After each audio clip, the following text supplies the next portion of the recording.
नमस्कार मित्रांनो, आपलं सर्वांचं स्वागत आहे जीडीसी आय एस अकॅडमीमध्ये। बऱ्याच दिवसानंतर आपण भेटतोय। एक 2 महिन्यापूर्वी आपण एका वेगळ्या कामानिमित्त भेटत होतो। आपण एक विषय हाती घेतला होता, पण त्याला पाहिजे तसं यश मिळालं नाही। प्रयत्न भरपूर केले होते संविधानिक मार्गाने, त्याला यश मिळालं नाही। पण असो, परीक्षा झाल्यात, 2025 संपलं, 2026 हे वर्ष लागू झालेलं आहे आणि आता 2026 मधला हे दुसरा महिना आहे, फेब्रुवारी। आणि त्या अनुषंगानं शासनानं पण सरकारने पावलं उचललेली आहे। यामध्ये अनेक सारे वेगवेगळ्या विभागामध्ये वेगवेगळे असे जाहिरात येण्याचे एक असे बातमी पण आता येत आहे। नुकतीच एक बैठक झाली मुख्यमंत्री आणि त्यांच्या मंत्रिमंडळाची। त्याच्यामध्ये सांगितलं की 70,000 असे पद हे वेगवेगळ्या विभागामध्ये भरती केल्या जाणार आहे या पदांची। आता याच्यामध्ये एक विशेष काय आहे ते सांगतो तुम्हाला। तर याच्यामधले 20,000 जे पद आहेत, हे पद एमपीएससी मार्फत घेतल्या जातील। 20,000 पद। आता 20,000 पदापैकी सर्वात महत्वाचा विषय आहे की काही नगरपालिका महानगरपालिकेचे पद, त्याच्यामध्ये दुसरं जे फार आपल्या सर्वांना परिचित असणारी तलाठी भरती ही। आता या तलाठी भरतीमध्ये सुद्धा ही परीक्षा होणार कशी, हा एक सर्वात महत्वाचा विषय आहे। तर ही तलाठी भरती जी आहे मित्रांनो, ही आता एमपीएससी घेणार असे जाहीर झालेलं आहे। तर त्याचा पुरावा काय, तर एक आपल्याकडे एक तुम्हाला मी इमेज दाखवतो, हे बघा। तर त्याचं तलाठी जे आहे, आता ते तलाठी नाव सुद्धा बदललं आहे। त्या पदाचं नाव आता ग्राम महसूल अधिकारी म्हणून हे नाव असणार आहे। यामध्ये आपण तलाठी या संवर्गाची बिंदू नामावली आपण त्या संदर्भात हे पाहत आहोत। तर सगळ्यांना आवडणार गावाखेड्यातला याला कलेक्टरच म्हणतात असं हे पद आहे। जवळजवळ 2,500 पेक्षा जास्त जागा या भरतीमध्ये येतील आणि याच्यातच नाही तर अनेक वेगवेगळ्या विभागामध्ये एमपीएससी च्या माध्यमातून ही भरती होणार आहे। मग आता ही भरती होणार कशी आहे, तर याच्यामध्ये आता तुम्ही लक्षात घ्या की काही परीक्षा एमपीएससी मध्ये सरळ सेवेच्या सुद्धा असतात। जसं तुम्हाला सीडीपीओची परीक्षा होती, तर त्या परीक्षेमध्ये एक पूर्व परीक्षा होत होती आणि ती पूर्व परीक्षा झाली की एक मुलाखत असायची आणि त्याच्यामध्ये ते निकाल लागत होता। अशा बाकीच्या पण काही परीक्षा आहेत, काही शिक्षक गटामध्ये वगैरे इकडे तिकडे। तर त्या परीक्षा डायरेक्ट पूर्व परीक्षा झाली की त्याच्यानंतर त्यांना पद मिळते, मुख्य परीक्षा वगैरे असं काही नाही। आता प्रश्न आहे की ही जी परीक्षा आहे याचं नेमकी पद्धत असणार कशी आहे। तर याच्यामध्ये एक आपल्याला समजते ती पद्धत म्हणजे एक तर सरळ सेवेमार्फत एमपीएससी जी आहे, ही एमपीएससीच सरळ सेवा जी आहे याच पद्धतीने कंटिन्यू करेल। पण याच्यामध्ये जो एमपीएससीचा जो अभ्यासक्रम आहे त्याच्यामध्ये 4 घटक होते, जे 25-25 गुणांना असाय, 25-25 मार्क असायचे। त्याच्यामध्ये इंग्रजी असेल, मराठी असेल, त्याच्यानंतर जनरल नॉलेज असेल किंवा आणि चौथा जो विषय आहे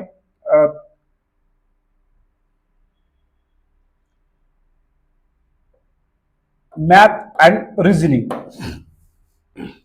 तर हे जे 4 विषय होते, तर याच्यावरती 100 प्रश्न असायचे, 200 गुण असा एकंदरीत तो क्रायटेरिया होता।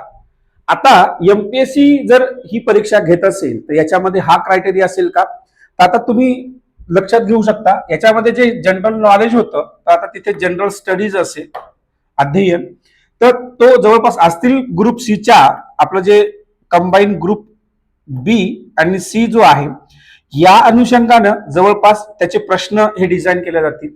पण याची काठिण्य पातळी तेवढीच वरचढ असेल। आणि हे 4 विषयापेक्षा अधिक विषय असतील एवढं आपल्याला स्पष्टता दिसते, कारण एमपीएससीचा जो पॅटर्न आहे तो एवढ्याच अनुषंगानं असेल इतकं तर आपल्याला पक्क माहिती आहे। जर एमपीएससीने ही परीक्षा घेतली तर आपल्याला घेतली म्हणजे काय, ते घेणारच आहे, आता ते डिक्लेअरच झालेलं आहे। पण हे आपल्याला स्पष्ट याच्यामध्ये दिसते। आता पुढे इकडे बघा, उपरोक्त विषयाच्या संदर्भात पत्राचे जे काही अनुषंगाने राज्य शासनाच्या अखत्यारीत पदाची निवड प्रक्रिया सुलभ आणि जलद करण्याच्या अनुषंगाने विविध संवर्गाचं वर्गीकरण करून निवड प्रक्रियेची सुसूत्रीकरण करण्याच्या अनुषंगाने सामान्य प्रशासन विभागानं ते एक म्हणजे डिसेंबर महिन्याच्या अखेरीस पदाची बिंदू नामावली प्रमाणित केलेली आपल्याला यामध्ये दिसते. आता याच्यामध्ये जर पाहिलं तर काही गोष्टी दाखवल्या, तर ते जे याला आपण ग्राम महसूल अधिकारी जे म्हटलेलं आहे, तर ते तलाठी जो पद होतं आता त्या पदाचं नाव बदललेलं आहे आणि ग्राम महसूल अधिकारी. मग आता बोलताना पण कसं की अधिकारी झालेला दिसतो आपल्याला. मग अधिकारी जर असेल तर त्यामध्ये स्पष्ट आहे की ही एमपीएससीच्या मार्फत जर घेत असेल तर नक्कीच याचा काठिण्य पातळी ही पहिल्यापेक्षा अधिक असणार आहे, ते समजून घ्या. म्हणून अभ्यास करत असताना एवढं तर आपलं लक्षात आलं पाहिजे की आपण ग्रुप बी आणि सी च्या अनुषंगाने अभ्यास करायचा आहे. ठीक आहे. आता दुसरा महत्वाचा मुद्दा की विविध विभागामध्ये येणाऱ्या काळामध्ये 70,000 जे पद आहेत ही पदं भरल्या जाणार आहेत. 70,000 पद म्हणजे आता 70,000 पद जर याच्यातले 20,000 पद ही एमपीएससी भरत असेल तर आपल्याला एवढंही लक्षात येईल की येणाऱ्या काळामध्ये एमपीएससीचा ग्रुप बी सी चा चांगला अभ्यास करा. त्याच्यामध्ये तुम्हाला अजून एक सांगतो, खास करून तुमचं जे बेसिक आहे ते बेसिक तुम्ही चांगलं करून घ्या. जसं तुमचे स्टेट बोर्ड असतील हे पुस्तकं जर तुम्ही एकंदरीत चांगले ठेवले, तुमचं कसं जीके जीएस हे चांगलं होऊन जाईल. बाकीचे जे विषय आहेत ते तुम्ही त्याला थोडा थोडा वेळ दिला तर त्याचं एक वेगळा आपण शेड्यूल नुसार कसा अभ्यास करायचा ते तुम्हाला सांगतो. पण याच्यासाठी बेसिकसाठी आपण अनेक दिवसात जवळजवळ आतापर्यंत 10 बॅचेस काढलेल्या आहेत आपण ज्या स्टेट बोर्डच्या. तर तुम्ही ते संपूर्ण स्टेट बोर्डच्या बॅच मधलं तुम्ही ते घेऊ शकता. त्याच्यामध्ये 250 व्हिडिओज आहे. तुमचं बेसिक जवळपास पूर्ण होऊन जाते, तर ते त्याचा फायदा होईल तुम्हाला. आता इथे स्पष्ट दिसते तुम्हाला, इथे बघा. तर सुमारे राज्यामध्ये लवकरच नव्या पद्धतीने नोकर भरती प्रक्रिया राबवली जाणार आहे. सुमारे 70,000 अधिक पदांची भरती ही टप्प्याटप्प्याने केली जाईल. तर महाराष्ट्रामध्ये लोकसेवा आयोगाकडून 20,000 पद ही याच्यामध्ये जवळपास 20,000 पदांचा समावेश आहे. तर हे एक आपल्याला स्पष्ट दिसते. आणि 20,000 जर पद हे एमपीएससी घेत असेल तर एमपीएससीचा कोणत्या कोणत्या ग्रुप बी आणि सी च्या ज्या अभ्यासक्रम आहे, जो अभ्यासक्रम आहे तो तुम्ही चांगला एकदा त्याची तयारी करून ठेवा.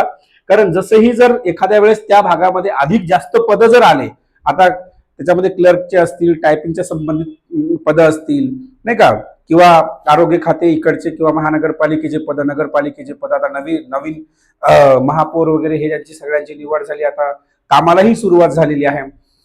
त्या अनुषंगानं साहजिकच आहे की त्याला मॅनपॉवर लागणार आहे. अनेक 7 वर्ष झालं निवडणुका नव्हत्या. स्थानिक स्वराज्य संस्थेच्या ज्या निवडणुका सुद्धा झाल्या, जिल्हा परिषदेच्या पण झाल्या. आता विषय आहे की तिथे जर मॅनपॉवर लागत असेल तर साहजिकच आहे की ही पदं भरल्या जातील. फक्त आताच सांगतो तुम्हाला की तयारी चांगली ठेवा बेसिक काही विषयांची. जसं जीके मध्ये तुम्हाला माहिती आहे हिस्ट्री असेल, काही विषय तुम्ही बेसिक त्यांचं कंप्लीट करून ठेवा. जसं तुम्ही स्टेट बोर्ड वाचले तरी चालेल, हिस्ट्री असेल, जिओग्राफी असेल, इंडियन पॉलिटी असेल त्याच्यामध्ये, त्याच्यानंतर पंचायत राज असेल सोबत. बाकी तुम्हाला इकॉनॉमी असेल, थोडंफार जनरल सायन्स असेल नाही का सोबत, सायन्स अँड टेक्नॉलॉजी त्याला आपण करंट अफेअर म्हणू शकता, थोडंफार वर्षाचं वाचा. हे तुम्ही जवळपास तुम्हाला वाचावंच लागणार आहे. आणि काही विषय जे कंपल्सरीच असतात ते विषय म्हणजे कोणते, तर जसं तुमचं मॅथ्स अँड रिजनिंग आहे हे तुम्हाला कंपल्सरी करायचंच आहे, याचा फायदा होईलच तुम्हाला. आणि याच्यामध्ये 2 विषय आता हे कसे ऍड करतील त्याच्या संदर्भात आपल्याला माहिती नाही, पण ते विषय ऍड होणारच. ते एक म्हणजे मराठी भाषा जो विषय आहे, एक मराठी आणि इंग्रजी, हे 2 विषय तुम्हाला त्याच्यात दिसतील. तर याचा तुम्हाला सर्वांगीण अभ्यास करायचा आहे. एक बेसिक एक वाचन ठेवा, कारण जशी परीक्षा आली की तुम्हाला, किंवा आपल्याला जर एखाद्या परीक्षा संदर्भात समजा 20,000 पद आहे, त्याच्यामध्ये तलाठ्याचे काही जर पद असतील ग्राम महसूल अधिकाऱ्याचे, तर त्यावेळेस त्याचा सिलेबस काय असेल तो तुम्हाला अगोदरच सांगितलं जाईल एमपीएससी मार्फत. मग तो त्याच्यानुसार तुम्ही अभ्यास करू शकता. पण आता एक बेसिक वाचन तुम्ही ठेवू शकता. ठीक आहे. तर अशा पद्धतीचा हा एकंदरीत एक सुरुवातीचा जो व्हिडिओ आहे, मध्ये बराच दिवस आपण गॅप ठेवलेला होता, अनेक गोष्टी त्याच्यामध्ये कारणीभूत आहे, काही होऊ शकलं नाही. बट आपली ऑफलाईनची बॅच रोजच चालू आहे, त्याच्यामध्ये कुठलंही नाही. आता आपल्या वेगवेगळे जे टीचर आणि वेगवेगळ्या बॅचेस हे आपल्या दिवसातून 3 बॅच चालू आहे, त्याचा तुम्ही लाभ घेऊ शकता. आणि लवकरच आपल्या ऑनलाईनच्या ही बॅचेस सुरुवात होईलच. ठीक आहे. तर काही असेल तर तुम्ही कमेंट सेक्शनमध्ये नक्कीच टाकू शकता. आणि गेल्या वेळेस आपलं काम ते अपुरं राहिलेलं आहे. भविष्यामध्ये त्याचा कुठे नाही तर कुठे काहीतरी फायदा होईलच. आपण बघू. बाकी विद्यार्थ्यांचे काही प्रश्न असेल तर आपण नक्कीच येणाऱ्या काळामध्ये अजून पुन्हा ते संविधानिक मार्गाने त्याचा पाठपुरावा करण्याचा प्रयत्न करू. ठीक आहे. धन्यवाद. जय हिंद.